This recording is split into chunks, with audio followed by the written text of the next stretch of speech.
Welcome to the Outer Realm with Michelle DeRoche and Amelia Pisano. Airing live on the United Public Radio Network, 105.3 FM in New Orleans.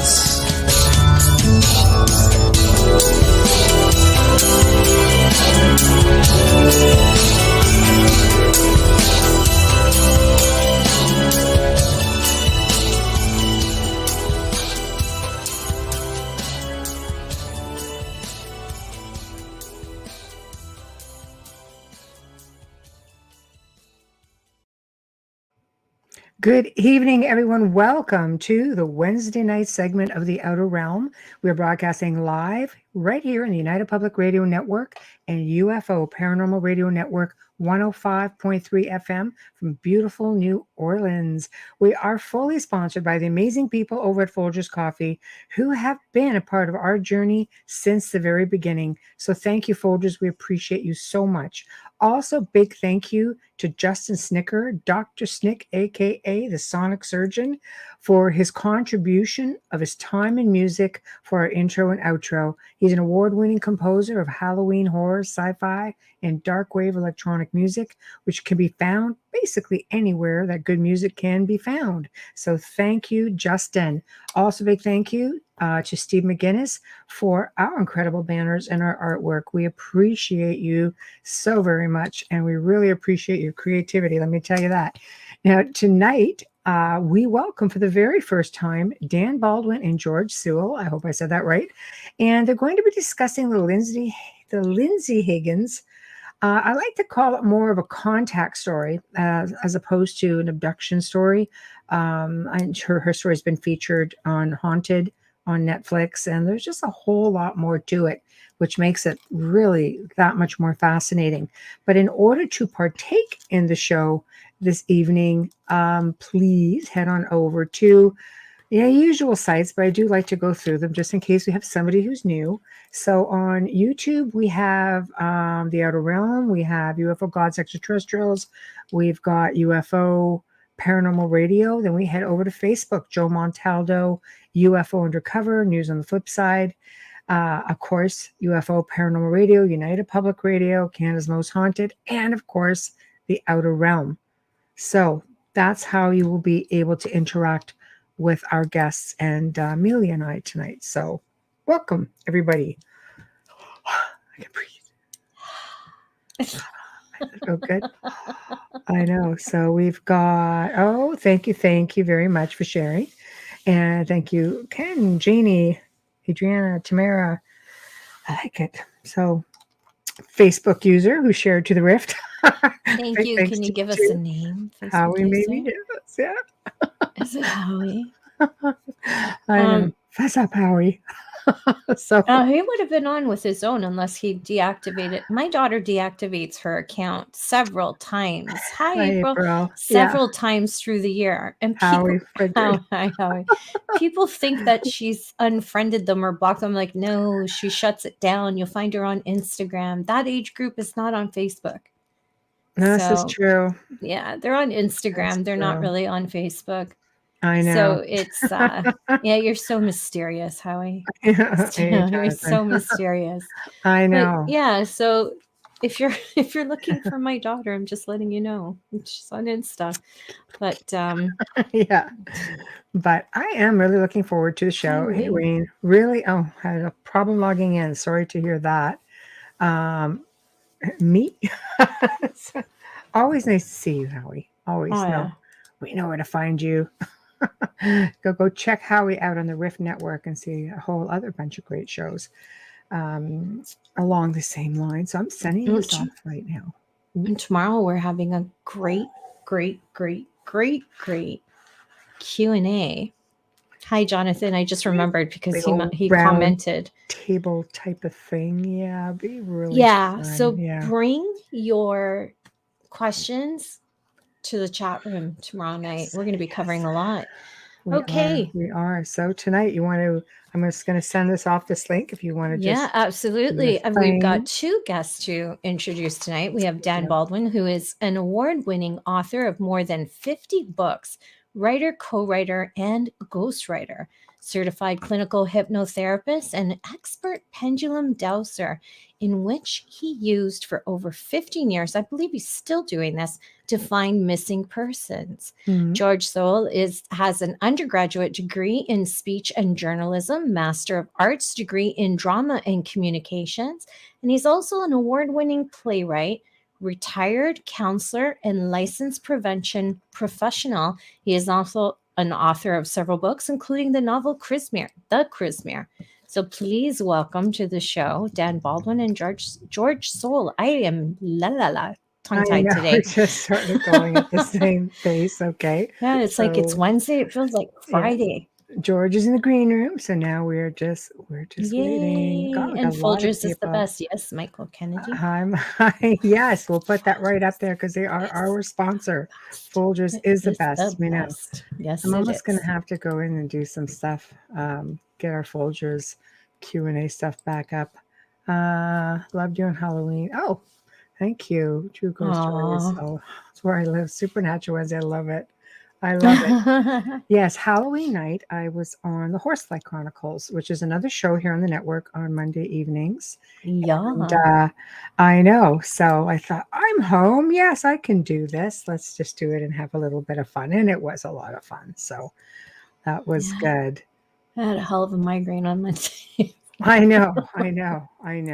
So we're just waiting for Dan to come in. But what we're going to do is bring in George, because George is with us right now. Yes. Bam. Yay. Hello. Hi, George. How are you? Oh, I want to go get my hat now. I want to go get my hat. Go get your hat, whatever. I love it. There we go. Styling. I love it. I love the hat. The Panama's one of my favorites. There we go. So we're just waiting on your partner in crime to tune in. I was just swapping emails with him. I'm surprised he hasn't shown up yet. Yeah. Well, I sent it to both of you. This way I know if one of you got it, then the other of you would get it as well. The other you. Yeah, the other you. Yeah.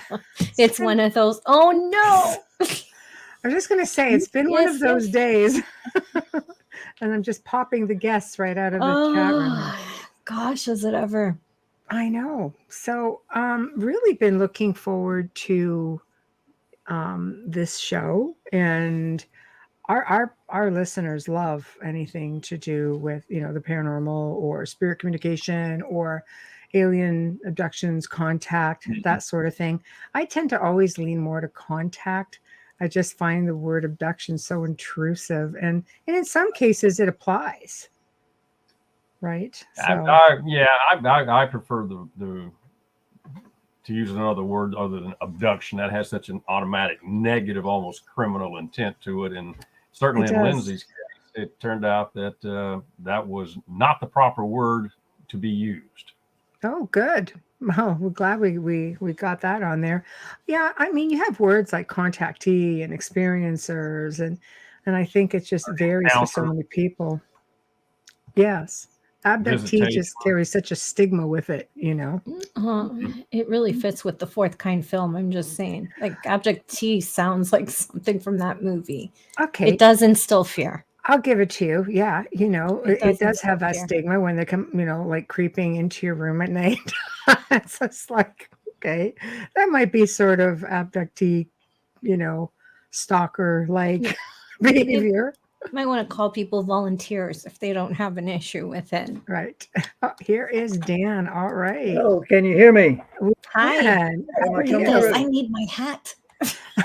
She's got a hat on. She's going to go run get her hat pretty soon. I've got my dad's right in the corner on the chair. Yeah, go get it. Go ahead. Yeah. We are, if anything, you won't be able to see me at all. I'm all in black here and like all dark.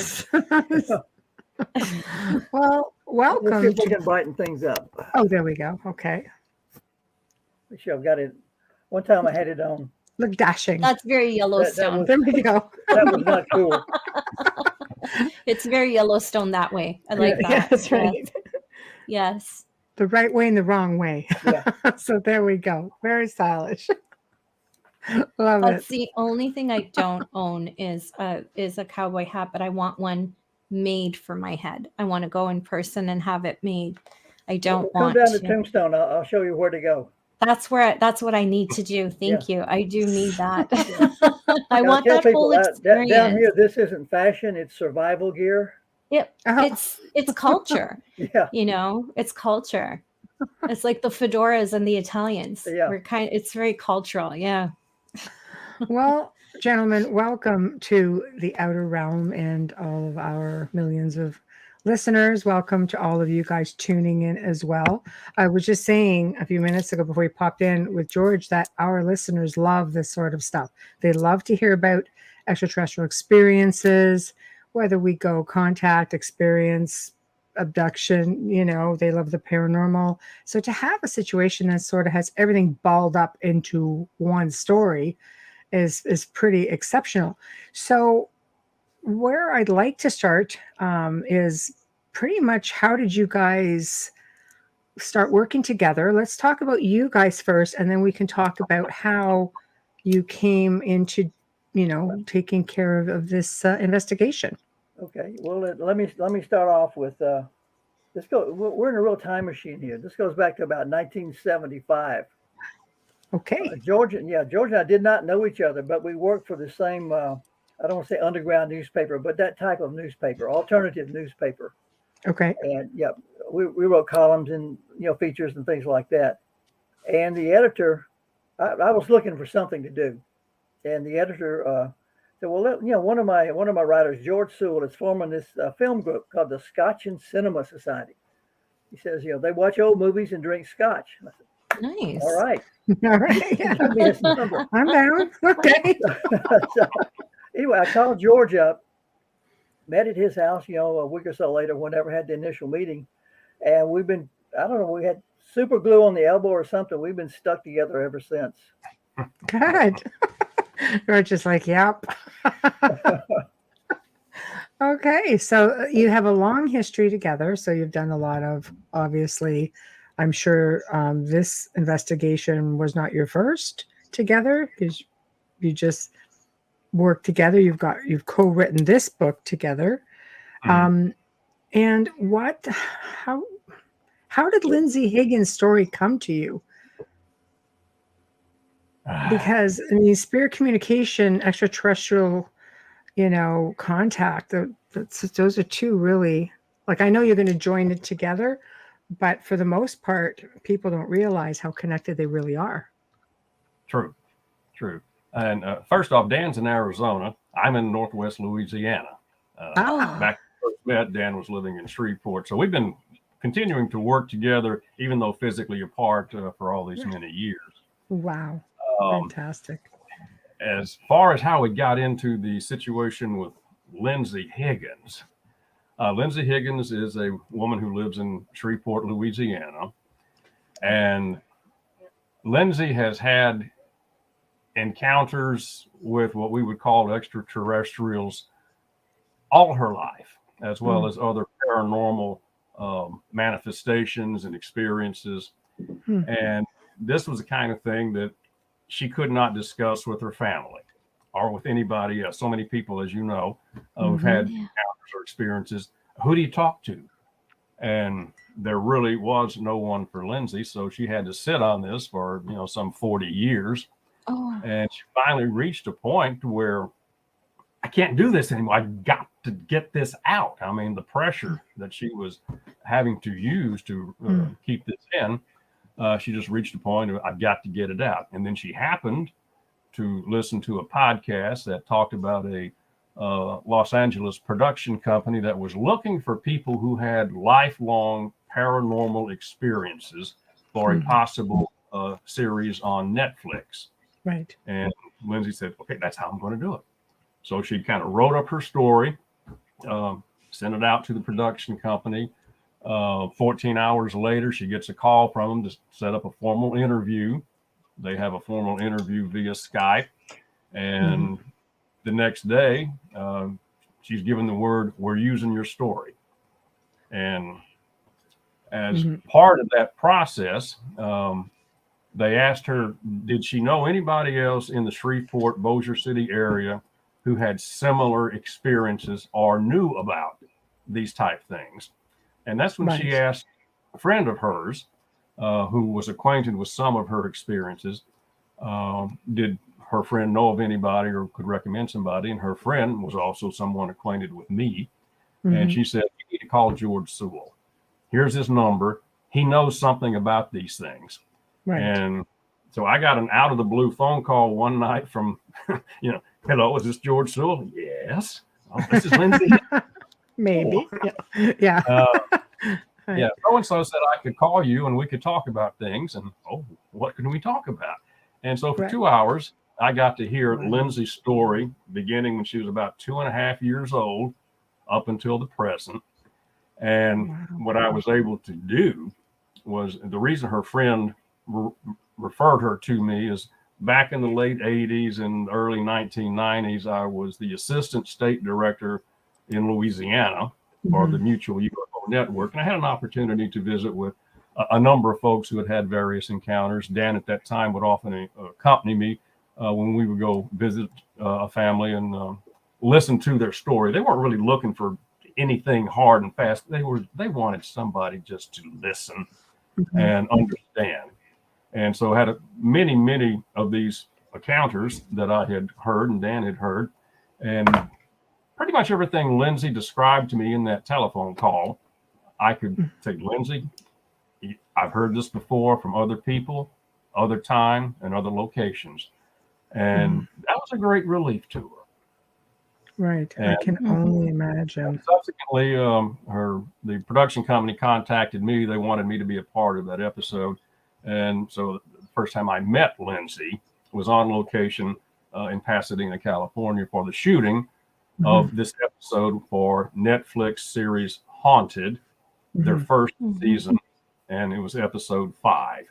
And that kind of piqued some interest there. If you have a chance to see the episode, it does a good job of recreating some of the terror and confusion that young Lindsey felt going into her young adulthood. And they recreate one episode that occurred when she was a sophomore in college, where she was literally pulled out of her room, through a wall and into a craft, and off she goes for a particular, whatever it was that happened. And we covered that particular episode in the book, Paranormal Pendulum 3, in some detail. Now, I'll pass this over to Dan in just a minute, but the way Dan got involved with this was I had been assisting him in his research for his first 2 books on the paranormal pendulum. He would also make some trips to Louisiana, and I would set up some locations where we could go, and using pendulum dowsing, that's the tool, to communicate with whatever spirit may be in this particular building or location. And, buildings have spirits and people sense them. And I wonder who that is. Well, we went to a couple locations and found out who they were. So in that course, Dan was in town for research on the Paranormal Pendulum Book 2. And I said, Dan, I got to introduce you to Lindsey Higgins and her husband. You've got to meet these people. So we all met, got along famously, and it was just kind of the best way to find out or research what's going on in Lindsey Higgins' life is to use the pendulum. I don't think the pendulum's ever been used for any kind of research in this arena. And I don't think I've never heard of it. And so we spent 2 years primarily using the pendulum to look into what's going on with Lindsey Higgins. A little team kind of came together. It's the way things came together is a story of itself. We had a couple of mediums, if you will, as a part of our team. So we had a lot of depth and different styles, if you will, of information that reaffirmed itself. And and that's telling quite a story. I'll pass it back to you, Dan, for the pendulum. This started out initially, it certainly for me was an interesting story. And basically, it was curiosity on my part. And over the years, it more or less developed into something of a mini mission. Some of the real motivation behind Paranormal Pendulum 3 is to tell people out there who are in Lindsey's situation, or were in the situation she found herself in, you're not alone. There are a lot of people who are experiencing what you are going through. And there are a lot of people out there who are willing to not only listen to you, but to converse with you and to help you get through the struggle that you're having. You're not alone. Mm-hmm. There's help out there, and so don't be afraid. Don't be afraid to step out. Mm-hmm. Oh, for sure. Yeah. I think when you're going back, that far back to her being a child and having to suppress that information for 40 years.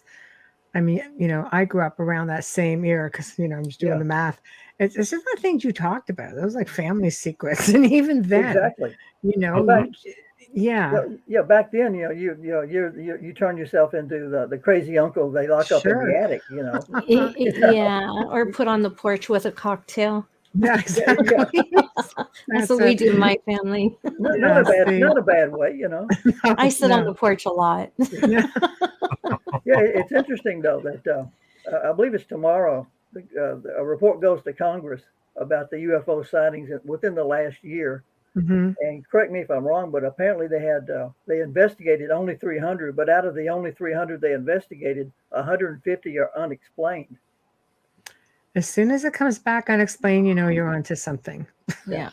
That's what I say. Yeah. If you can't explain it, but that just warrants further research, which is probably as close as you're going to get to it being taken really seriously. Yeah, well, the point is, though, the U.S. government is finally coming around to admitting what people like you and me and others, Lindsey, have known for decades.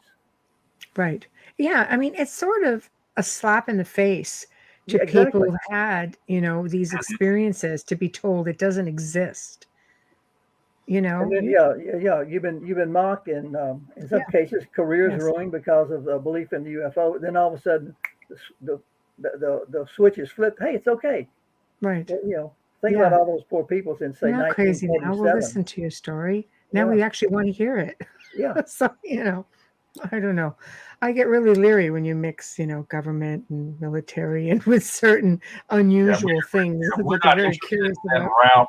Yeah, we're not interested in that route. We didn't go there. We're focusing strictly on people and what they're experiencing. Yes. And that's yes. Well, back when Dan and I were interviewing the people in Northwest Louisiana who had encounters, at the time I was making a note that for many of them, not all, but many of them, they felt that the event was personal, that it wasn't anything random, but it was specific to them as a person. And I made a note of that. And as a part of the research for this book, Paranormal Pendulum 3, I had an experience, if you will, that absolutely reaffirmed that thinking, that I understand what they were meaning by it was personal. Okay. So this book is just chock-a-block full of things that, Dan and I had no idea where it would go. We're going to investigate, and we'll just go where the information takes us. Right. And we had to be very disciplined because there was so much information that could have gone in so many directions, and we would still be researching it. But we stayed focused on, we're telling Lindsey's story, and that's what we're going to do. And we got, and that's what this book is. Lindsey's story. It's got a lot of ancillary material to it, but it's directly related to Lindsey's experience. Right. Which I think is great. So where do you want to start with it? I mean, how old was she when she had her first experience? Okay, well, let's go to about 2.5 years old. 2.5 years old. Lindsey was born into a family in Shreveport of restaurateurs. Okay, very, very widely regarded, the Fertitta family. And at that time, her father had purchased a railroad station, a former railroad station in downtown Shreveport, Louisiana. Her father, Joe, he loved trains. And when he was growing up, he spent a lot of time there. He's just a real train guy. And he had a chance to purchase it, get it on historical record. Then he converted the downstairs part of the depot into a restaurant. At the time, it was a very popular restaurant. And the family lived upstairs. Okay. So when the restaurant is active and mom and dad are downstairs working the restaurant, Lindsey would be upstairs in her room by herself. And there was just one day where she was looking out the window and it was a bright, sunshiny day, and she was just kind of bored, just playing in a room, and she wanted to go outside. And a few moments later, some people walking into the restaurant noticed up on the second floor balcony, very large balcony, was this little toddler crawling around on the balcony. So they went inside and alerted it's a little unnerving parents about it. Of course, they rush upstairs, and the window is open. And Dan and I have seen this window. It's a huge, down to the floor, double hung, heavy wood. And no way a year and a half old, 2.5-year-old child's going to lift it. But it was open. And her parents were up there, and well, Lindsey, how did you get outside? Morlock opened the window for me. Huh? Morlock. Okay. She described that her and a one of her friends, if you will, an invisible friend that she called Morlock. She doesn't know why she called him that. Right. But he opened the window so she could go outside. And that was a bit of a conundrum for her parents because nobody else is upstairs who would have done that, could have done that. And the window is open. And when Lindsey described her friend, or her father asked Lindsey to describe Morlock. And she said, well, he's about your height and he's kind of thin. He's got white hair. And she didn't know the word cigar, but her father smoked cigarettes. But she was trying to describe that he had a big brown thing in his mouth that made smoke. And of course, he knew immediately smoking a cigar, and that kind of clicked a little something because at various times in various locations in the depot, upstairs and down, there would be the aroma of cigar smoke. And what her father at that time surmised, he didn't verbalize it, but when he was in some of our sessions, when we were researching for this book, he said his suspicion was that the spirit who opened the window, and there was no denying something opened the window, he thought it was the spirit of a president of one of the railroads who had an office in that building that he was acquainted with when he was a child.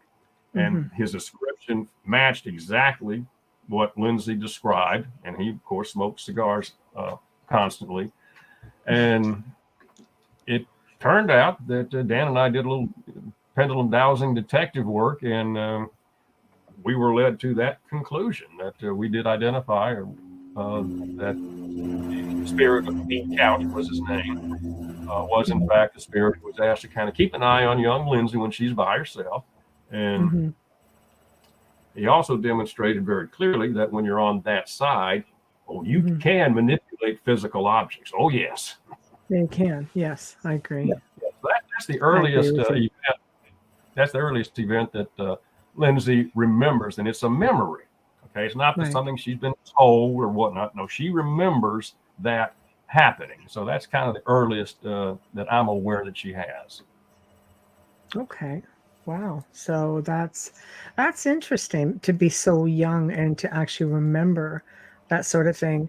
Now, obviously, it sounds to me, because this friend, stayed on with her for a while, that her parents did not discourage it. I think sometimes children tend to forget because they are made to feel foolish. No such thing as imaginary friends. Stop at that sort of thing.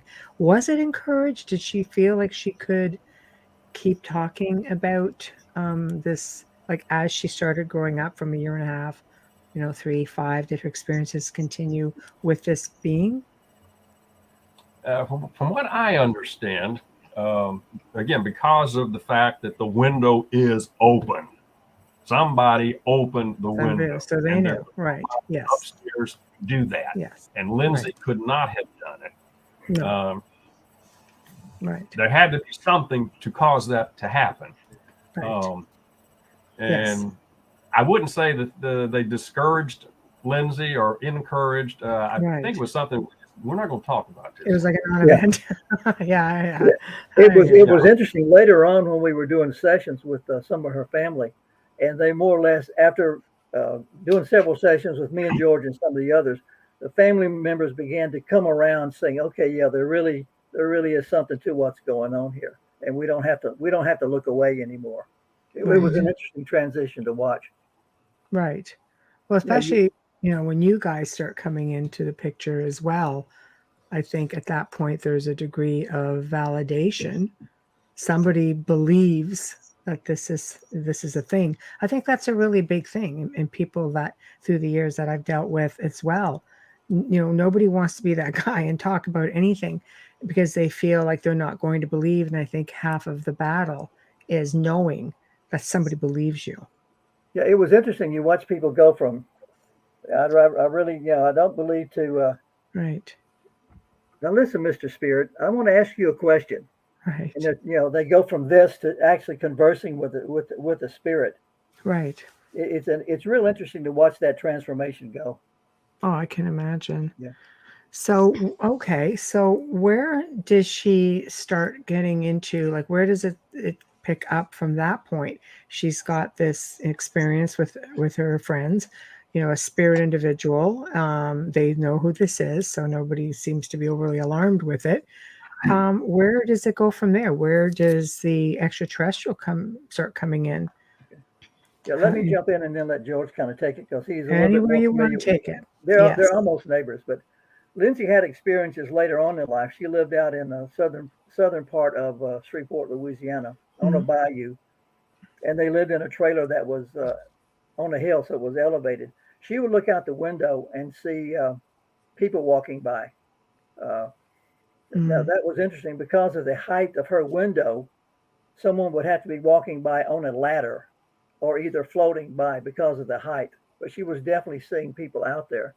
Later, we determined that they were, it was a combination of shadow people and extraterrestrials and spirits, Caddo Indian spirits. Right. So that was an early experience. And then George is familiar with some of the more typical UFO type stuff. Well, she's in the right area for it. That's for sure. It's got a mix of everything down there. Well, part of what we were discovering in the research of this book, there are two specific reasons why there's a lot of activity in the Shreveport-Bossier City area. Right. But in the Netflix episode, much of it's depicting her early childhood where she had excruciating abdominal pains. Once like 9-10 years old. And it reached the point to where she was hospitalized and every test in the world was done to see if they could come up with any kind of diagnosis. And they found they couldn't. The best they could come up with is her mother at the time was dying of cancer. And they just said, well, she's doing this to get attention. And of course that was ludicrous. So it kind of reached the point where there was nobody that she could really talk to who would understand. Now, other family members were aware of her chronic pains through her childhood, but it wasn't associated with anything. And it turns out it may very well have been some sort of interaction with the extraterrestrials, at least certainly in her more mature years, clearly was. So that's kind of the situation. It's real. It hurts. There's no explanation for it. Really can't discuss it with her father or her mother. She's feeling very bad because her mother is dying. Right. Yes. He may have. Let me toss in something real quick. Here that's related to that. We have to jump forward in time to when George and I were involved. But we did a session with Lindsey where we actually contacted the EBEs, ETs, whatever you want to call them, who were responsible for her pain during the experimentation. And we basically, we recorded the session and boiling it down, we said, Lindsey, we can get into the how and why this happens to her later, but Lindsey had agreed to undergo these procedures in a past life. So she said, with me and George present, and the ET present. I've agreed to do this, so I'm going to go ahead and do this. But can we do it without the pain? Oh. And so we were doing the pendulum session, and we got a yes on that. And since that time, she's had, and George can attest to this, she's had several visitations, and she tells us that they no longer cause the pain. I find that fascinating. Yeah, apparently they do not understand, at least the ones working with her do not understand pain or that they are causing pain. And when asked to stop it, they go, okay. That easy, huh? Wow. Wow. That's interesting. Yeah, because it shows compassion on their end. Yeah, what we were finding in this 2-year investigation was not like you might think. This was a totally different experience from top to bottom. It turned out to be, in its own way, very reassuring for Lindsey that there is a rhyme and reason for what she's been experiencing in this lifetime. As Dan alluded, it's something that goes back, thousands of years, actually.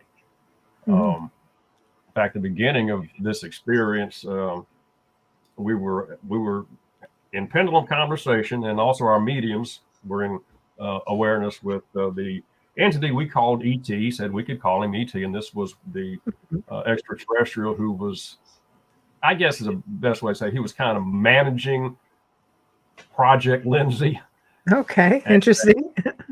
And we pursued that, and what we came up with, of course, through multiple sessions and multiple questions and verification and whatnot, that about 6,000 years ago, on a different plane, ET asked Lindsey, who was then in spirit, would she participate in a long-term project that would benefit Homo sapiens and also some other species, and it's going to involve her ability to reincarnate in the physical. That was apparently one of the key factors, and Lindsey agreed to do that, to participate in long-term, I won't say experiment because they know where they're going. I'd say project. It would just apparently take This time. is a type of contract, though, that was put in place somewhere. Yes. Okay. Yeah. Wow. And that was that's what led Lindsey to say, okay, I agreed to do this, but can we do it without pain? And so that certainly helped that. But we discovered that in previous lifetimes, Lindsey, in that expression, was having the same type of visitations. Wow. And so this is a reincarnation thing that just kept going. Oh, reincarnation. Yes. Is that a hot word? Let's go with it. Well, okay. When Dan and I were doing pendulum dowsing, trying to track down who was Morlock, okay? Right. We were at Shreveport's oldest cemetery, Oakland Cemetery, and we had earlier had a pendulum conversation with a gentleman who indicated he was buried in the cemetery, and we asked, well, would you show us where your grave is, your tombstone? And he said, sure. So we went to the cemetery, and then with the pendulum dowsing, should I go northwest or south? And get a yes, go south. Okay. And then how far? Dan navigated to several, spots. Yeah. Locations. And finally, we came upon a family plot, a nice, very, very nicely maintained plot of the W.D. Woodworth family. It was W.D., his wife, and his son who were there. And W.D., as we were able to converse with by means of the pendulum dowsing and in other sessions, and W.D., who was in Shreveport in the latter part of the 19th century. I think he passed in the 1920s. Quite a rascal, W.D. was. They got all sorts of newspaper clippings on him. But in that life, he had a son and 2 daughters. And as we came to learn, one of the daughters was Lindsey, and that W.D. is her current father, Joe Fertitta, and W.D.'s other daughter is Lindsey's present sister. So Wow. the family Wow. unit was Stay together. Yes. In their most recent incarnation, and they stayed together into the present incarnation. Wow. And that set up a very interesting session when Dan was having the pendulum, and we were having a session specifically with Lindsey, right, to allow her to have a conversation with the spirit of Sally Murph Woodworth, which was Lindsey's previous incarnation, but that aspect of her soul is detached. So we're talking with two aspects of the same person, right, one in the flesh and one that's not. And it was a remarkable conversation. I can imagine. So this contract then, when you say it was for the good of mankind or the advancement of mankind, is she still, because I mean, 6,000 years later, yes. God, I like to think we're actually getting ahead in some ways. Some ways we still seem to be spinning our wheels. But is she still part of this contract, or has she fulfilled it? Does she know? We don't know. Wow, I talked to her not too long ago, and she hasn't had any recent activity or visitations. Right. But we don't know. We just don't know. It's been going on a long time, and it may continue. Right. Now, we did get an inkling for kind of what the end purpose is, or what the goal is.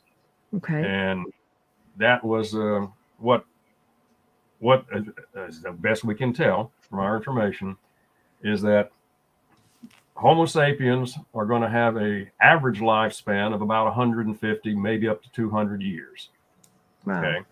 And there's a big effort going on to totally reawaken the sixth sense that Homo sapiens used to have. Then for whatever reason, it was purged out or pineal gland. But to establish that easy connection with the other planes. So imagine Earth after a century of a population that lives to be 150 years old, and they're in frequent contact with the greater life forces that are going on. Totally new ball game. Totally. I think so. Sure. Yeah. Keep in mind also, we're telling Lindsey's story. We don't know, but I imagine there are probably thousands of other Lindseys out there. This is not Lindsey's burden to rescue the Earth. She's one part of a master plan, and there are thousands of people involved in it. That's my opinion. I agree with you. I think you have contactees and experiencers all over the planet who are trying to raise awareness, have this awakening, this form of evolution that needs to take place. And I think a lot more people are also coming forward with their stories. So, okay, this is Trish. Amelia, can you get that for our listeners? Hi, Trish. She's also a host on the network. And she's also a contactee. Go ahead. That's right. She said, she asks, is that permitted in the underworld to communicate with oneself in another time? Do you think there might be repercussions in doing so? I don't understand the term underworld. Yeah. Can you elaborate, Trish, for them? There we go. I guess that was sort of going to be my question, a little bit different than her question. In coming forward and going public with the story, did she end up with any sort of repercussion at all? Because sometimes, they don't want you to go forward with the information. So in this case, they were probably with the only thing that would come anywhere near that were a couple of instances that you might describe as involving the Men in Black. And that's in the book. And we did some sessions exploring a few strange things that could fall into that category. And it turned out that, yes, Lindsey was being observed specifically. This is after the Netflix series came out. Of course, there we go. It was more of just an observational thing and was not negative or threatening. They were more or less in a protective sense. It's kind of the impression I got from it. Dan, I don't know if you had. No, that's actually quite interesting. Let me answer Trish's question here real quick. And then we'll go back to the Men in Black. Yes, thank you, Dan. Yeah, her question just popped up on my screen about past life. I'm registered clinical hypnotherapist. So I've done hundreds of past lives. There's really something to that. There really is a past life phenomena. Mm-hmm. And pendulum dowsing is an excellent way to get in touch with your past life and to find out what your life was like in the past and where you are on your journey into the future. So yeah, definitely, if you want to get information from your past life, it is definitely accessible. The pendulum is just one method of doing that. Right. I just want to answer her question real quick. No, I appreciate that. Perfect. Okay, so let's get back to Men in Black. There's a big controversy with Men in Black. Like, some people believe, that some people believe they're extraterrestrials as well. Other people believe, that they're dimensional beings, or other people believe that they're, government beings. You felt that it was sort of a protective nature with them, that they're just overseeing what she's doing, or curious. So it's different for a lot of different people. So did she feel alarmed by having Men in Black coming around her? Does she have any understanding of it at the time? Until we did some sessions to identify that, okay, what's going on here? And yes, you did see the car was across your house there, and she had two very curious phone calls at her office that should not have happened. They did. Wow. But it was more of a we know about you. Okay. Right. Know about you. Because that's not watching you. Yeah. It was. Did she feel like she was being watched, kind of thing, with the way? Mm-hmm.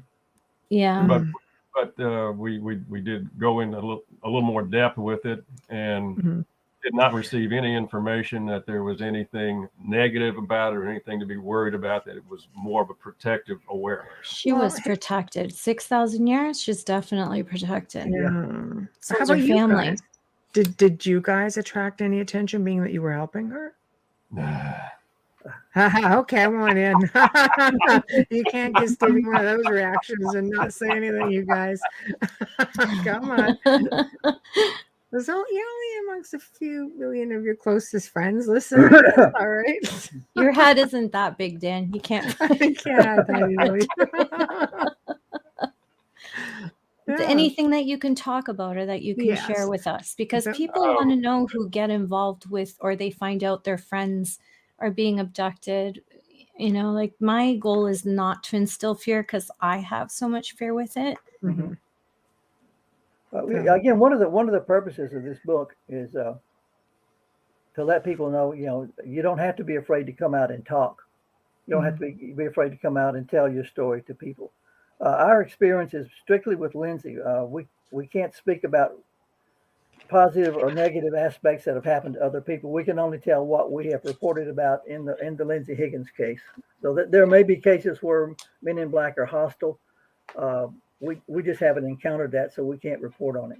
Right. Mm-hmm. Right. We had an interesting conversation. George and I had an interesting conversation early on in the book. We were talking that you realize more than half of our sources are either dead or aliens. Yeah, how was that going to look? That's a curiosity, isn't it? We decided early on. What my point is, we decided early on. This is the story. We're going to lay it all out and let people make up their own mind. We're not going to hold anything back. If our witness is W.D. Woodworth, who died in 1920, our witness is W.D. Woodworth. And you guys can believe it. You can disbelieve it. You can conduct your own research, but it's all laid out there for you. And you make up your own mind. Right. See, I would think that when you guys are coming up with all of these answers and delving into this investigation, I mean, if she's being watched, I would rather, if I was, just saying Men in Black sort of thing, I would want to be more curious about you guys and what you're finding out, because she doesn't have a lot of memories, at this point. Like, she's just like, I'm coming out with this stuff. You guys are helping her bring forward some of those memories.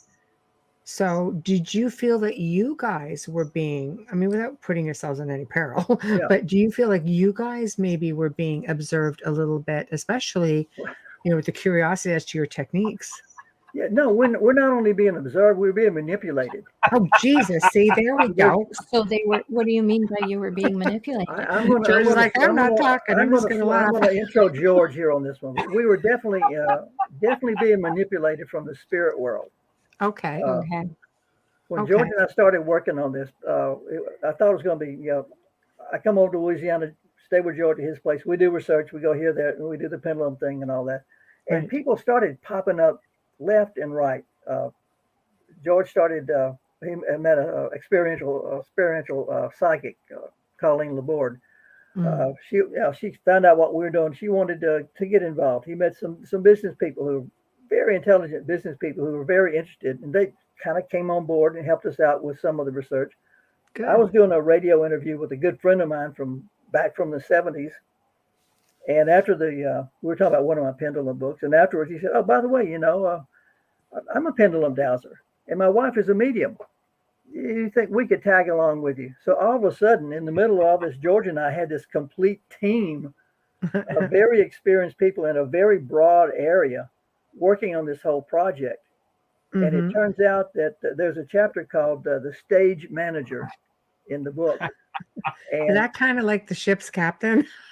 Well, not everybody can navigate the boat, but everybody's trying. Yeah, well, apparently George and I and Lindsey were put together for a purpose, and the team was assembled to help us for that purpose. And George, why don't you take it from there? Because that's more your story. He's like, I don't want to. You started it. Wow, I'm not manipulated. Yeah. there's so many facets to this 2-year investigation into Lindsey, but as part of my routine generally during this time frame, as I'm an early riser, and it's a 1 mile walk from my house down to a fine city park, Michael Woods Park, that's adjacent to the runway at Barksdale Air Force Base. So my routine was to get up, walk around the park. And one particular winter morning, I was down there bright at dawn, and the baseball field in the park was just covered in a heavy frost. It was really sparkly. It was kind of cool looking. So I took out my iPhone, took a picture, and posted that on my Facebook as a scene on this morning's stroll, and got a lot of responses real quick. "Oh, George, that's great, but what's with that blue tennis ball?" What? I went and looked at the picture again, and yeah, hovering above the baseball field is a dark blue orb about the size of a tennis ball, and somehow I had missed that. And okay, so I kind of blew it off as a lens flare or some other camera artifact. But I continued my morning schedule for the next several days, and a day or two later, I was approaching the spot where I took the picture, and let me recreate this picture. So I set up the frame the same as I had the first time. I don't see anything, but I take a picture. Right. Go on back to the house. Okay, look at the phone. Whoa, we have an orb here. Right. Oh, okay. So every time I take the walk, I reach that point, I'm going to recreate that photograph. And 7 out of 10 times, we're going to have an orb in various locations, sometimes high, sometimes low, sometimes this color, sometimes that color. And the orb began to be more consistent of a certain type of blue color. Anyway, something's going on here. So I sent all the pictures out to Dan. Said, "Dan, get your pendulum, pal. See if you can make any sense of this, because this has got my attention, but I have no idea why the camera's seeing things that I do not see." And Dan came back with his findings, and it was, the orb is a spirit. It's a spirit known to you, but not in this lifetime. And okay. Well, I'm not really apprised of my previous incarnations. I think it's kind of irrelevant for right now, but I did have a little thought. Well, maybe I should get on the internet and look for 19th century American actresses. All right. Okay, so we do that. I do that. Right. And sure enough, one particular 19th century actress keeps popping up. So I'm subscribed to newspapers.com. So I got real specific with this actress, Kate Bateman. And turns out she was born in Baltimore of a theatrical family. She was a very powerful actress in 1860s. She married an Englishman, moved to England. She was really big on the London stage. And okay, Kate Bateman. All right, so we got this name. And I just want to set up a session with Colleen, the evidential medium. Look, we think spirit that's gone to a lot of trouble to make herself known to us. Right. Is there any way we can find out what she has to say or offering? And we had a 2-hour session with Kate, and part of that's included in the book because it was very, very profound. Colleen just gave a beautiful description of Kate. And what Kate was presenting was that she's a part of this. We all know each other, everybody involved in this project. You know, we've known each other for, gosh knows, thousands of years. We worked on so many projects similar to this. And that, well, court case is very much a part of it. And as we came to learn, that she's the one who kind of put the bug in Lindsey's ear about it's time to come out. And you need to listen to this podcast. Right. And she was, you know, stage managers who runs the show. After play open, stage manager runs it. And from behind the scenes, Kate was bringing all of this together to tell the story. And that was right. Yeah, like synchronicities, just putting the puzzle pieces in place. Partners is right. a former actress. Right. I think that's great. I think it's great. That was a very intriguing element. And I think the spirit realm intervenes more than people actually thinks. And I think it's because life is so busy that, you know, we really don't take the time to pay attention to signs or synchronicities or things like that. You know, we're just too busy. Sometimes you have people work 2 jobs, or you work a long day, come home, you have a family to tend to, you know, homework, dinner. Like, we just don't really take the time to notice what's going on. So like you say, you're looking like, well, you know, you can, on any given time, you know what your schedule is, you can just, you know, go about your day very efficiently, but you didn't notice this one little blue orb in your photo that was trying to say, hey, I'm here, in photo after photo after photo, which I think is great. Yeah, for some reason, we're not sure why, but George and I, each of us, we're getting a lot of UFO activity in our lives. He gets a lot of photographs on his walks, and I do a lot of. Out here in the West, I can go camping where there is nobody around for, you know, 10, 50 miles, no lights around for 10 or 15 miles. And I get to see all kinds of interesting. But since we started, in my life anyway, since we started doing this book, I have seen a lot more interesting lights since we started. Is it because you think you're paying more attention, or do you think that you've attracted attention? Or both? Probably both, but also when I do go camping by myself, I go for one of the specific reasons is to try to make some kind of contact. Okay. And you're familiar with Stephen Greer, Dr. Greer? Oh yeah, CE5. Yeah. I'm using his technique, which is I'll meditate on making contact. Yes. Then I'll basically send out telepathic messages asking for contact, and then send out basically love and healing to the universe, friendship type messages. Right. And so far, I'm 6 out of 6 on camping trips. There you go. I'm talking, that could be an airplane, that could be a jet, that might be a meteor. I'm talking about there's no other thing. That could be nothing else except some kind of response, a dramatic response to my request. Right. That's impressive. So, yeah. Just one. I'll give you one example. I was camping, and I did the whole routine, And I figured, this is up in Utah, and I'm looking out over the Navajo reservation, and the area I'm looking Jesus. over. That's no wonder. There's nothing out over. Yeah, I'm looking down on the reservation. Yes. No towns, no roads, no farms, no lights, nothing. Mm-hmm. Right. The nearest town is 100 miles away over the ridge line. Yes. So I go through the routine, and I'm up, and nothing's happening. I guess they just don't want to communicate tonight. So I go down, sleep in my cot, roll over, and that was about 11 o'clock. And 1 o'clock in the morning, boing, wide awake, set up straight. Well, not even tired, not sleepy eyed or anything. And I look up, there's this big golden moon-sized object over the horizon.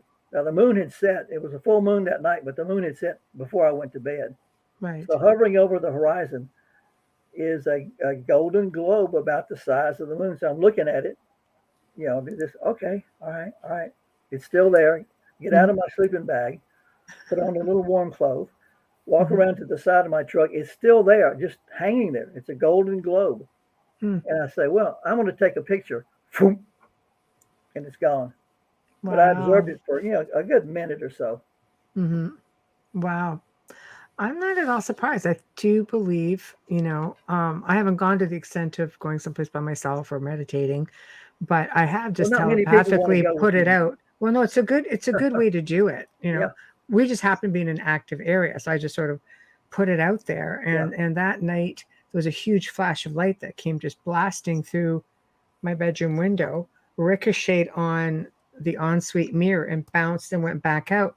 And it's 2 stories up. It's a big, it's a tall house, and it's a very quiet street.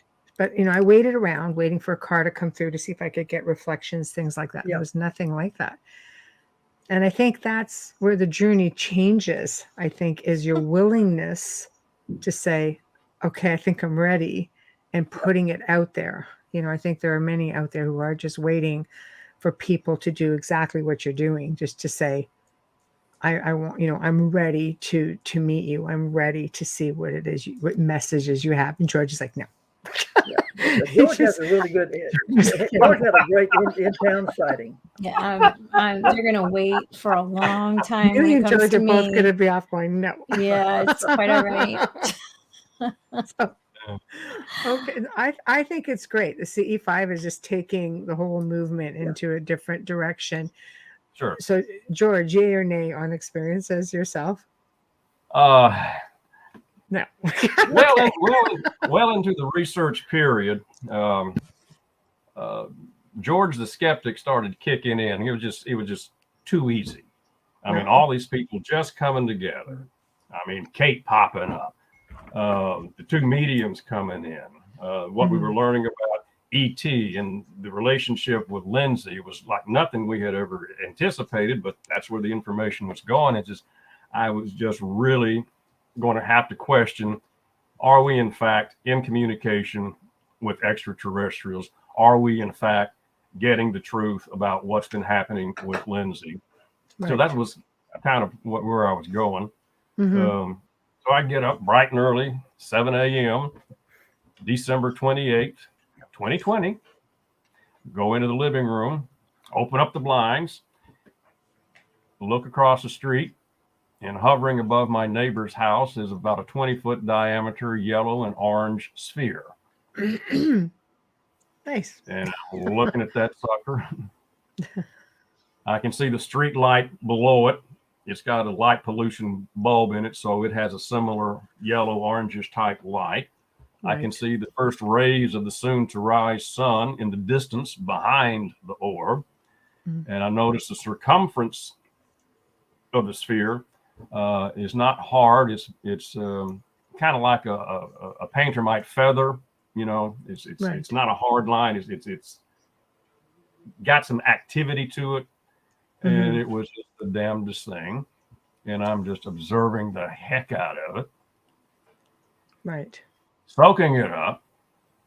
So, what does George do next? Yeah, what does George do next? Go feed the cats on the back porch. It didn't phase you at all? Really? Wow. walk back by the window in the living room, look out, notice that it's gone, and click. Whoa. Hello. I just had an experience.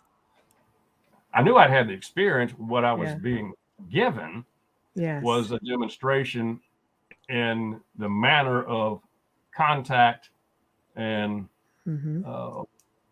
suggestion. Basically, as I later surmised, it's called alien apathy, when somebody has some sort of encounter and they react in a way that they would not expect, or you would not expect. The natural thing for me, we'd step out in front porch there and look at the thing directly, grab the phone, take a picture of it. Of course, that would be the natural thing. What I do, I fed the cat. Yeah, feed the cat. Acknowledgement is empowerment. If I don't acknowledge it, it'll go away. No, it wasn't. It wasn't. It was a deliberate demonstration. And meditating on the whole thing that night, because it was just sinking in. This. You wanted to make you a believer. Somebody out there needed you to be a believer. This was about as big a statement as you can get as, yes, George, this is real. This is true. Write the damn book. Right.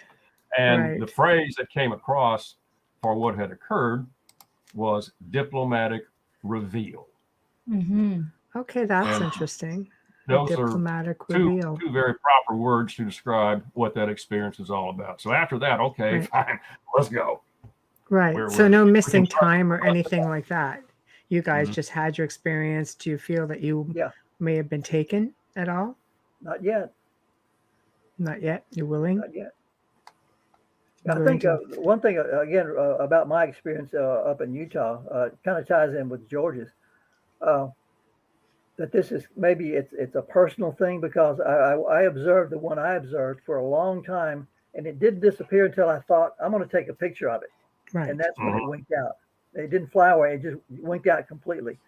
And my interpretation, strictly my interpretation, but it's that, Dan, this is a showing for you. We're real. We're here. Keep doing what you're doing, but it's just for you. Don't take a picture. Right. They were gone. I can see that. Yeah, I can see that. That's what I meant when earlier I was mentioning about some of the people we talked to back in the day. They described it as being a very personal experience. Yes, I believe that as well. I do believe that they're sort of catered to the individual, the bloodline, the whatever it is that has attracted them to you, that has gone through lifetimes or just through, your ancestry. I think that there's something about you that is for you and your lineage, and in this case, past lives. Was it ever determined what race of being that was contacting her? We didn't really pursue information about them so much. We did ask a general question on several occasions to E.T. And it was, if he was to present himself in a manner which we could visually see him, right, what would we see? And basically, he described your Nordic, your tall, light-skinned, like Palladian sort of thing. Blue eyes. But both of our mediums, there were two occasions where E.T. was present, me, Dan, and David and his wife, Lauren, who's a medium. We were at Mike Park having a session. And I asked E.T., if you're present, could you reveal yourself in some fashion so that maybe Lauren can pick up a little clearer image of how you are, what you are, who you are. Right. And that's your cue, Dan. Okay, yeah, that was interesting. We were sitting in a semicircle, and Lauren and I were sitting side by side. And she's a very talented medium. I'm not. I mean, I can do the pendulum dowsing bit, and that's it. I'm not clairaudient, clairvoyant, anything. Right. But we were sitting there, and all of a sudden, Lauren and I were both hit at the same time with a powerful, powerful emotion.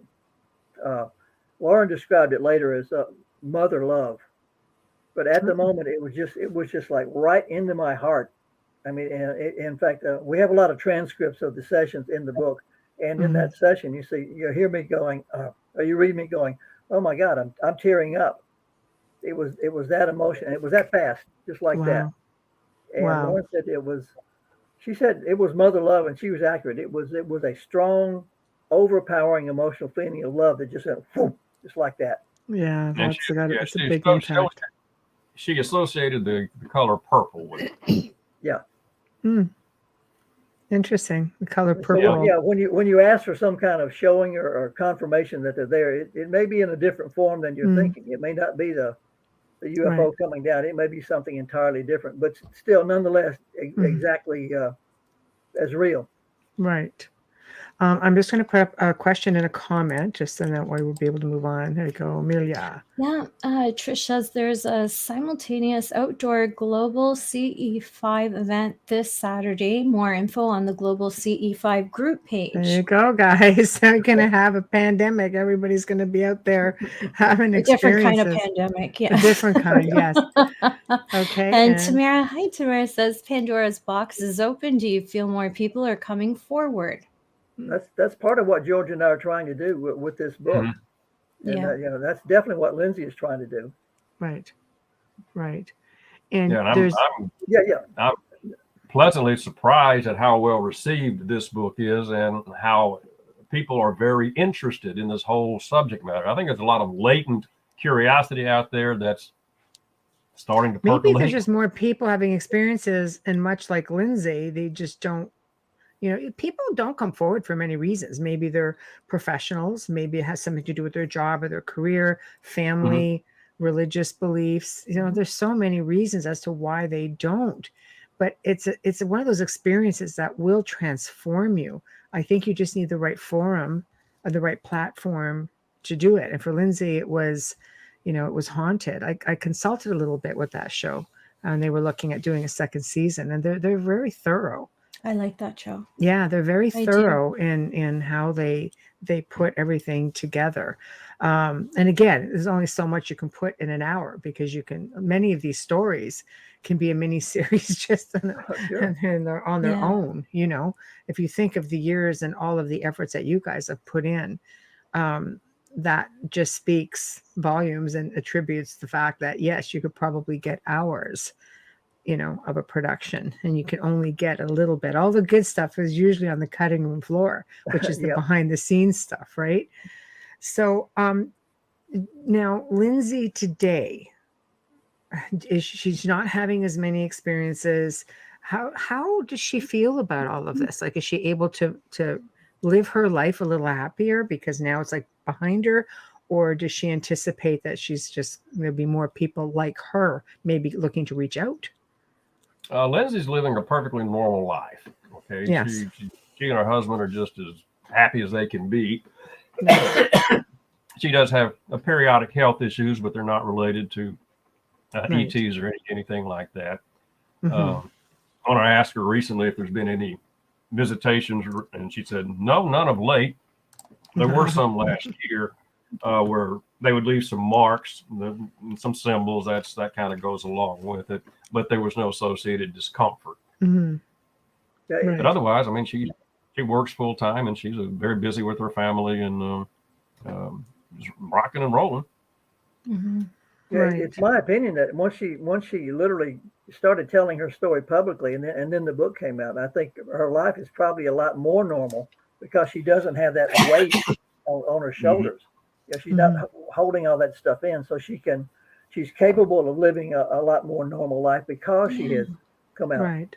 It's almost like she's had some sort of healing through it, and I'm happy for her. That's good to hear. That's a lot to hold in from people that you love and know, and not be able to express yourself, and perhaps maybe sometimes you may react to something differently than you would have if it had been out there. It must have been really hard for her, very difficult. I feel for her. I'm happy that she got her story out, and she definitely did it the right way. So, does she have other family members who have these experiences as well? Children, nieces, nephews, anything like that? It's like George just laughs. I'm like, okay, what? It's a family affair. Yeah. It has to be if they're all together all these years, though. It makes so total everybody sense. got the contract, basically. Yeah. Right. Okay. That's wow. Yes. So it was a contract with her lineage, essentially past lives, that sort of thing, because the family seems to be staying together, and they still seem to be again, it must be like everybody's involved, but yet she's the one that seems to be or have gone, having gone through all of this. I don't know. It's interesting. I don't know.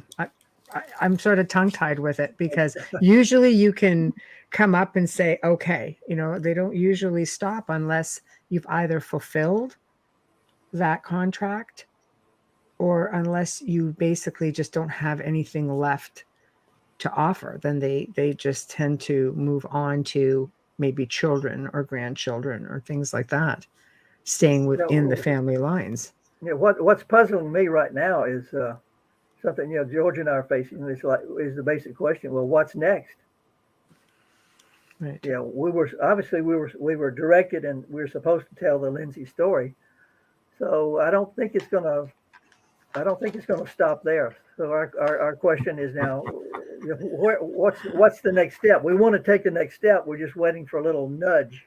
Right. Maybe you're the next step. Maybe it's your experiences. Could be. Like they say, if you live in a haunted house and you're around spirits all the time, or you're in the field, then you become more aware of spirits. You're more open to them. Maybe it's the same thing with ET, because you guys have delved into this. You're actively doing CE5s, and George is like, yeah, I'm good either way, but he's having your experiences as well. But maybe the next leg of the journey is bringing you guys into for something bigger. We'll see. I'm not very good with patience, but I'm having to learn patience, and we're just plugging away. Let me know when you get there and how you did it. I can use some pointers. We'll keep you posted. But in the meantime, Georgia, we're not stopping. We are continuing our research. In fact, we're getting together in a couple of weeks to conduct another round of sessions. See what maybe a specific direction will come out of that. If not, we'll still have a lot more information than we have right now. So we're still plugging away. I feel like the two of you should be asking why us now, and understanding that, and see where that takes you. Why were you both chosen for this? Coming from a really good gifted medium, just saying. Thank you. But I'm my own pendulum. Yeah. But any clues you might have will be appreciated. In front of millions of people. Yeah. I can tell you that did come to me. I can tell you that it honestly, truly did come to me, that the question is, why are you here? What is it that you're supposed to know? The entrance was Lindsey, but the reality is, what does it have to do with the two of you? That's what you're here to learn. Maybe you're supposed to help more other people as well. Maybe it's not. Kate summed that up, that we all know each other. This is what we do, and we've been doing it for a long, long time. And that resonated. Right. Okay. Well, see, maybe that's what it is. People who have experiences out there. Maybe these are your guys right here. George is like, no. Let me finish one thing at a time. I'll stick to the dud. It's more sponsor ID time, and sponsor network ID. Oh my gosh, I'm sorry. I'm still getting used to all these. This is the job. Pardon? The job is doing this, the sponsor and station ID. The fun part is interacting. Yes, otherwise we won't have a job. Okay, you are listening to The Outer Realm with Michelle DeRoche and Amelia Pisano, coming to you live on 105.3 FM radio from the gorgeous city of New Orleans. Tonight, we have two guests for you. We have Dan Baldwin and George Sewell, and we are discussing their book, The ET Contact Story of Lindsey Higgins. We're talking all about ETs, CE5s. If you missed it, just give us a minute. If you're just tuning in now, give us a few minutes and you will be able to find us in archives, and we'll tell you more about that in a second. Shout out and thank you to the amazing people at Folgers Coffee for fully sponsoring our show from day one. Thank you for your support and your continuing sponsorship. And a big, huge thank you for our intro and outro to Dr. Snick, the sonic surgeon.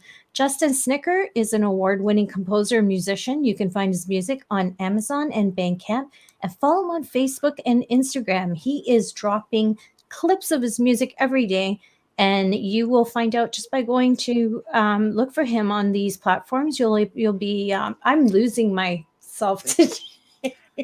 It's like it's Wednesday, it's not Friday. My tongue's going. I'm working at it. But click on Amazon or Bandcamp and you can learn how to purchase music from Justin Snicker for yourself. Stream or listen to our archives, including this one, on the platform that you normally use. You can find us everywhere by searching the United Public Radio Network, and then you'll be able to search The Outer Realm, and you'll find us right there on all platforms. No lies. There's over 200 of them. It's insanity. Oh, exactly. Ooh. But a correction, the book is called Paranormal Pendulum 3. Sorry. Yes. Well, sometimes I'll put the book up, but I'm just trying to put all kinds of stuff. Got 2 websites. I took the whole thing from that. Yeah, yes. I know. I figured. We're discussing her story. Just wanted to correct that. Yes, because it does. So this technique basically, was instrumental in helping her, I guess, get her answers. And here she is. So maybe continuing on, you guys are supposed to keep researching this. And maybe you guys are going to become the test subjects, or maybe you guys will have other people come to you to assist them. Well, we'll see. I would like to have a face-to-face meeting, as long as I'm sitting up at the table and not laying down on it. Yeah. Yeah, I am of the same mind. Yeah. I have often said, I don't understand all the secrecy. There are people who have, like, right in the middle of the day, full on extraterrestrial contact, they just right there in the yard, or just, and then there's others who are just like, everything is so secretive. They're coming around at night and just like, don't you go? And some experiences are a little more enlightening than others. But, that's something right there. Like, when she was having her experiences, were they all, just like getting sucked out a window, through a wall? Because that actually is a thing that happens. There were some definite physical events that you just described, but there were also a whole lot of other visitations that were more on an astral level and non-physical. Okay. So there's lots of ways that these contacts are made, but in Lindsey's case, some very definitely were physical. Wow. I've spoken to people who said that they felt like they were being pulled through a wall. And I thought to myself, in Lindsey's case, in the Netflix episode, season 1, episode 5, they have a wonderful recreation of when she was a college sophomore. And as the beam of light burst into the room, it locked onto her, raised her up, and began pulling her out of the room. Now, there was a ceiling fan, and she reached and grabbed the fan to hold on to it. And then, as she says, it just jerked her. And that's when she went through the wall. And when she was returned, she got a ladder and climbed up and looked at the fan blades, and they had these finger streaks through the dust. So that just kind of reaffirmed that this really happened. She was pulled out. She was dreaming. Did she feel any pain with that? Like, besides the emotion of fear, did she feel any physical pain? Well, aside from the abdomen story, like, are you saying while she was being taken? When she was being pulled, when she was being pulled, and she had that incident, that you were saying that was on Netflix. I'm sorry. You're being pulled through a wall. You're holding on to a fan. It means you can physically feel. So wouldn't you feel the pain?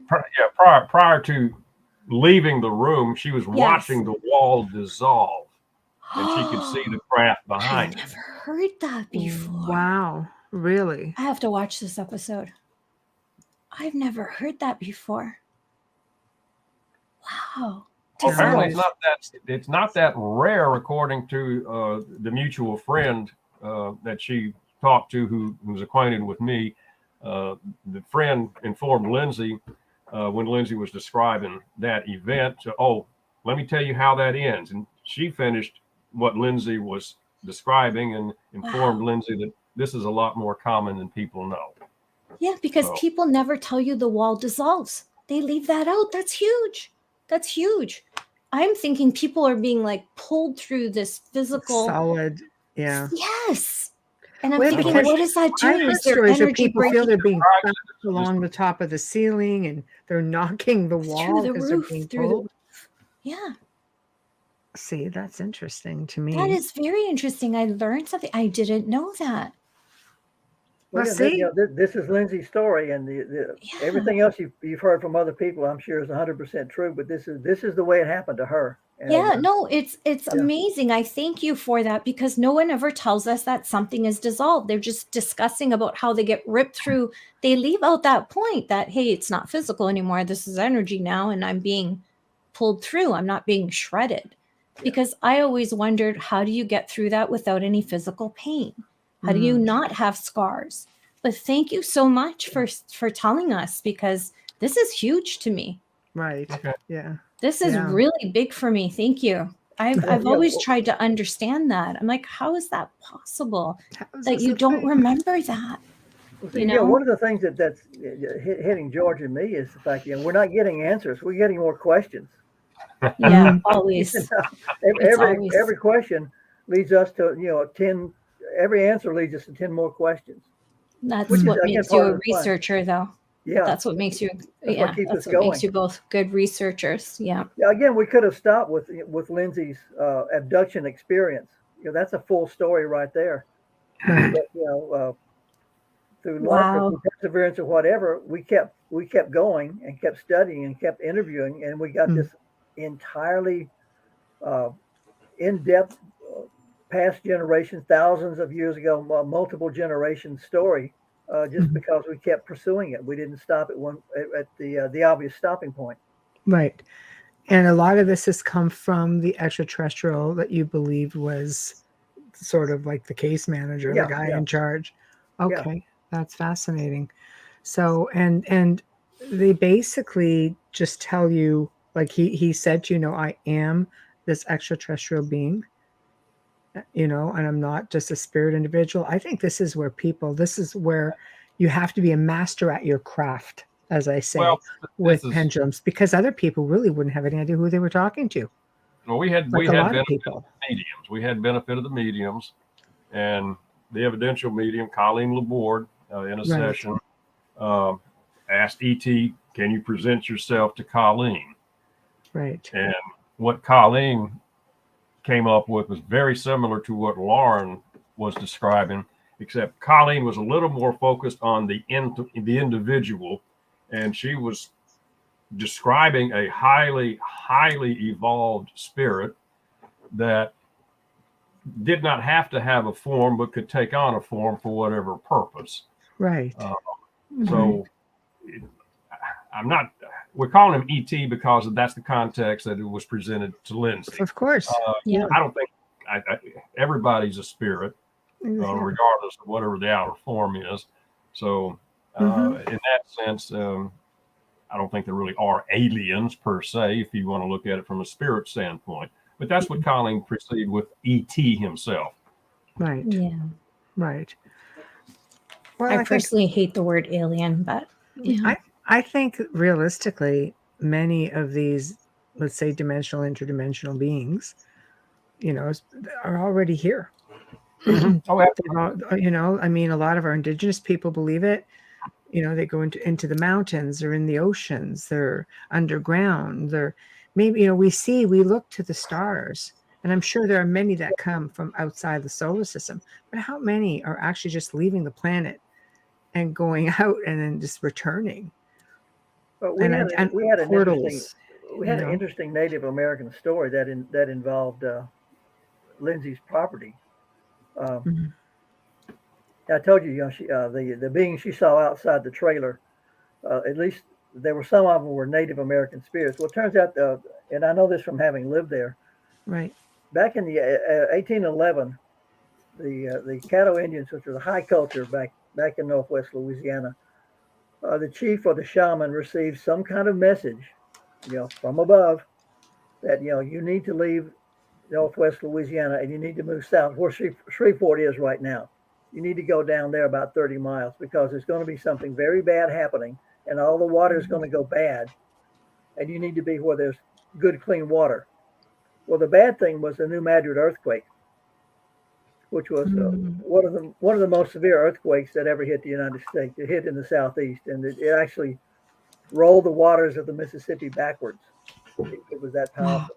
Yeah, and it was felt, as far over as Texas even.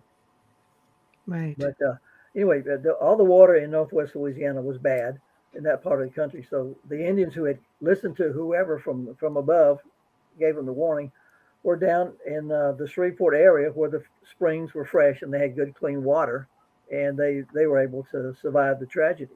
And one of those springs is on Lindsey's property, the family property. And wow. and we were there one time with our mediums.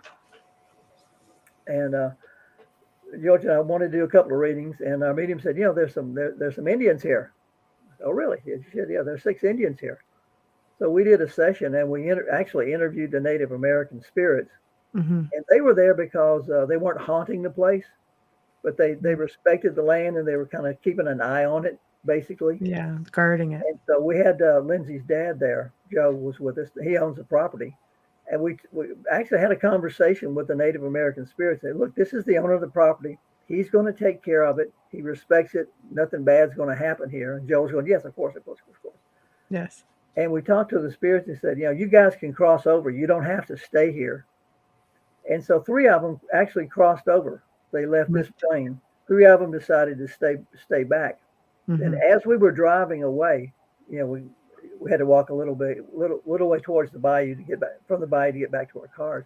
But our medium, Lauren, turned around and said, hey, look, the Indians are waving bye-bye. There were 3 Indians. She could see the spirits waving goodbye. Yeah.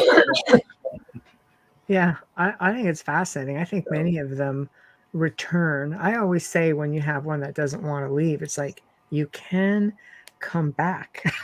Yeah, exactly. You can come back. You don't have to stay right now. You can go and return.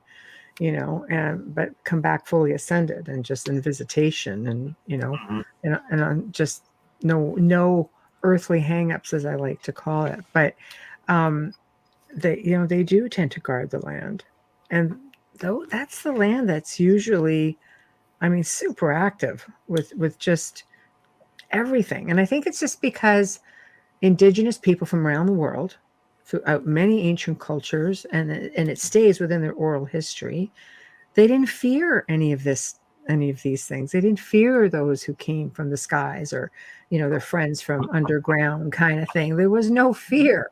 I think it was only since Bloody Roswell where we started having this fear instilled into us, and things just said, oh no, it's just, a weather balloon. And somewhere along the line, I think the information just stopped coming. But when you look at structures all over the world, just go to South America for one, like they're fully loaded with amazing extraterrestrial carvings.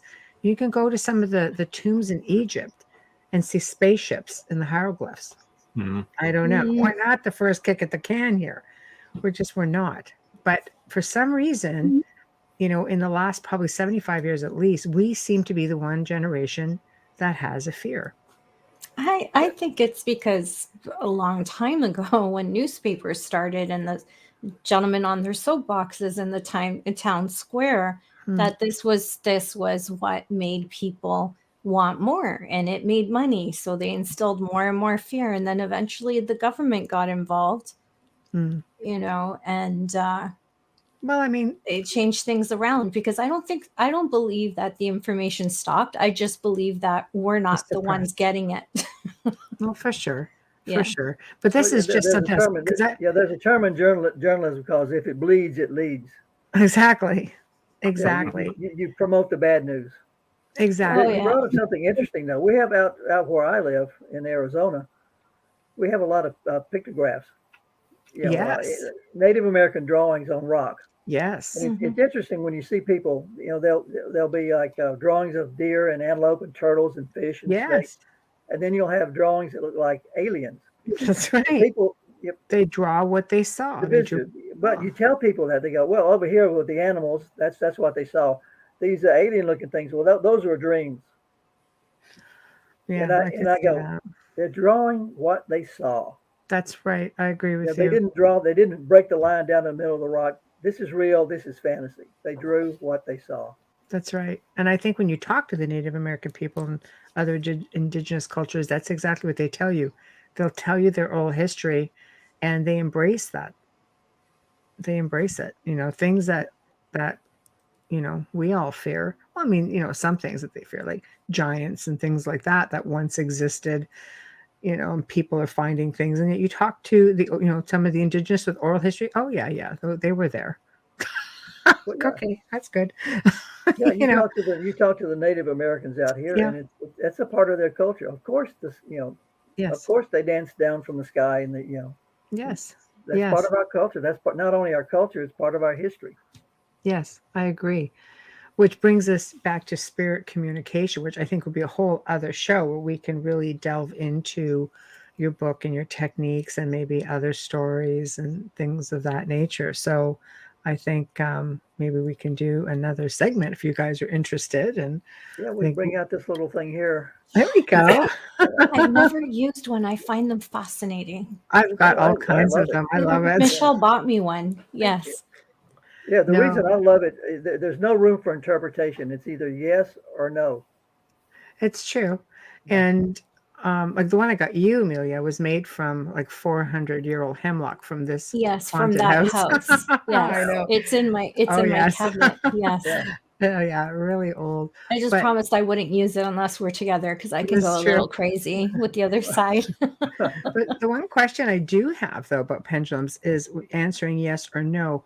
There are some people that believe that because they work with the energy of the person doing the dowsing, because I've played with that theory a little bit as well, also saying, like, how will you answer yes for me or no for me? And I've just experimented because I'm a researcher, I've been in the field for about 20 years, not 40 or anything, but it's, but I've asked, with myself, and it will go one way, for yes, and it might go across for no. But when I do it with other people and just bring it to them, there are times where it is different. So do you go with your own energy, or is it pretty much general the same all the time? I go with my. I have to say I go with my own energy in the sense that I use the pendulum to steady my conscious mind. Right. And then my subconscious mind takes over. Right. And then whoever the subconscious contacts, whether it's ET, higher self, spirits, whatever. Yeah. That's who takes over at that point, as far as I'm concerned. Right. And then the information is downloaded from that source to the subconscious, and the subconscious moves the fingers. Right. I try to keep myself totally blank. You have to be focused. Yeah, focus and yes. Focus. If you want to, you can make it go any way you want. Yes, it's mindset. Am I going to win the lottery this weekend? Oh yeah.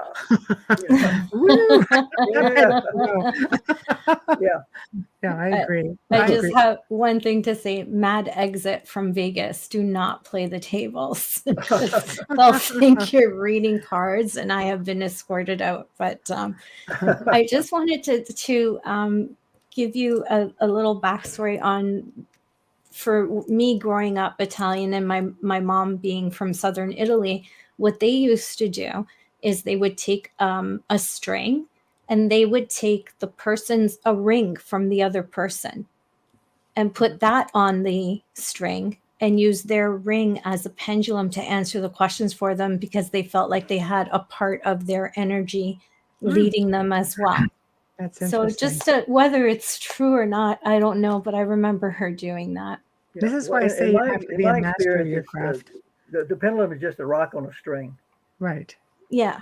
Right. Yeah. There's no magic. Right. In it. The quote magic is between. Well, that makes you the dowsing rod, basically. Yeah. Right. Your energy. You become that focal point. I'm going to put this up for Amelia to read. Trish, Trish is, again, she's a contactee, and she gets a lot of synchronicities. And some of those synchronicities have sort of blown our mind. We're just like, so this is one that she had just last night. This is we get crazy messages from this young lady. We love her. Trish writes, I grew up in Mogollon Rim Country. Oh my God. Mogollon Rim Country. Okay, I'm just going to let you say it. You do better. Who said it better? Not me. I watched a movie with the quote, "Death is the beginning of life," just last night and talked about a Sewell bridge with other investigators. Perhaps you two are the bridge between worlds. Revelation. There we go. Thank you for that, Trish. Oh, no. Believe me, we've had shows at times and she spit things out. We're like, we're just in shock. Like, what? I know. Also a gifted medium, just so you know. So as we near the end of the show, please tell us what you guys have coming up. What are you working on next? What are you doing? How do we find the books? Just promote. Take it, George. Well, you can find the book Paranormal Pendulum Book 3 wherever you buy books. Okay, they can access it. They can also access Dan's previous book that's more specific to the afterlife, Paranormal Pendulum Book 2. Chock-a-block information in it. Okay. So that's where the books are. Okay. And, George, you have books. Tell them, you have books. Well, yeah, I've got some books also that go to my website and take a little reading. And if you want to get one, they're all in this show. Yeah, anybody who listens to the shows or in the archives, literally everything is there. Just so you guys all know that all you've got to do is just look at the information about the segment. Your websites are there, all your books are there, and your bios are there, and people will know how to find you. Yeah, as well as on Facebook and Instagram. Everywhere. Yeah, we've got it everywhere. So what's next for you guys? You writing another book? Well, yeah, as a matter of fact, we are. You mentioned the Sky People, so we kept bumping into the Sky People, and so George and I have decided to go to the source, and we will talk to the spirits of the people who encountered the Sky People, and see what they can tell us about it. Oh, wonderful! I love it. Started. I just got back from investigating some ruins up in Utah, where I met some spirits and. Headed over to George's place. We're going to go to Poverty Point. Well, we've already done Poverty Point. There's some sites here in Shreveport area that were inhabited 6,000 years ago. That people would be curious if the people had the same Sky People experience. Well, I've done a couple of sessions and conversed with an individual who, oh yes, the Sky People were very, very much a part of the community. Wow. So take that much more detail.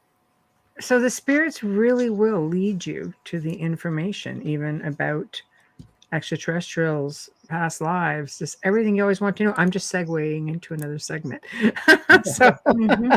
So there is a connection between extraterrestrials and the paranormal and spirits. I've often found that there was a lot of researchers have leaned to that. And it sounds like you guys have proven that, just with your methods. That's what they tell us. That's what we're getting.